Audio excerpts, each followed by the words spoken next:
Alors, qui est le personnage de Jan Karski qui donne son titre à votre roman?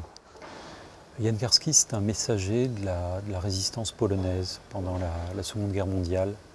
C'est quelqu'un qui fait sans cesse le trajet entre Varsovie et Londres, puisque c'est à Londres que le gouvernement polonais est parti en exil. D'abord à Paris, puis à Londres. Donc Jan Karski, c'est un résistant.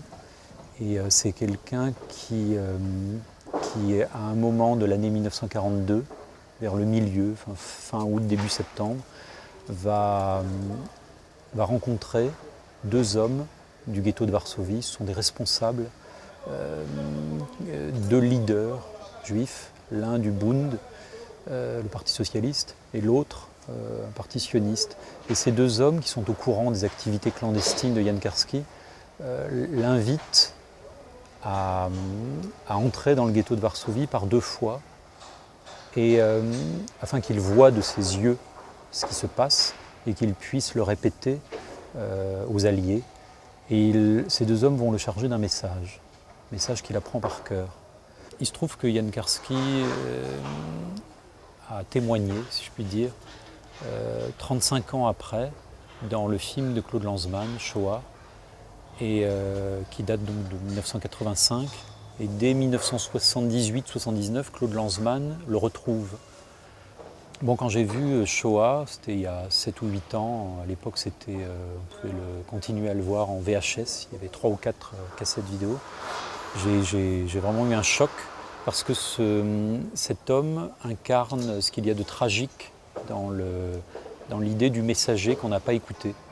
Je me posais une question très simple, c'est comment est-ce que cet homme a pu vivre après, parce qu'il est mort en 2000, comment est-ce que cet homme a pu vivre de 1945 à 2000 avec un tel savoir, avec un savoir sur au fond, ce qu'un historien a appelé l'abandon des Juifs d'Europe par les Alliés. Alors, une grande partie des faits se déroule en Pologne sous l'occupation, double occupation d'ailleurs, les Russes d'un côté, les Soviétiques et les Allemands, et on pense inévitablement à la formule de Jarry en Pologne, c'est-à-dire nulle part. C'est vraiment ça, oui. Ouais, on pourrait dire qu'il y a une boîte noire dans l'histoire du XXe siècle, et cette boîte noire, cette chose qui en un sens est encore à déchiffrer, c'est le pacte germano-soviétique. C'est-à-dire ce moment de l'histoire tout à fait stupéfiant où les nazis et les staliniens conspirent ensemble. En réalité, comme vous savez, ils conspirent l'un contre l'autre déjà. Mais à ce moment-là, la criminalité de ces deux bords se conjugue. Et il se trouve que la mise en action de cette criminalité a lieu sur un territoire qui, de fait, va être totalement anéanti. C'est la Pologne. Ce qui m'intéressait, oui, c'était finalement de faire du Polonais une figure. À un moment dans le roman, au fond, je dis que le Polonais, tel que Jan Karski l'incarne, évidemment Jan Karski est une exception, c'est une singularité, c'est quelqu'un qui est pris en otage par l'histoire. C'est le Polonais en tant, je dirais, que figure, c'est quelqu'un qui est écartelé entre l'infamie nazie et l'infamie stalinienne.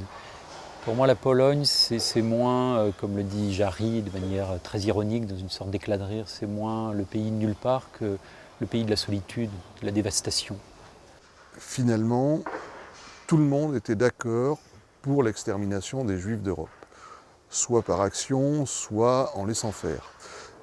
Mais la grande question qui demeure, c'est pourquoi, dans quel but, dans quel intérêt? Oui, là, vous soulevez une question qui est considérable.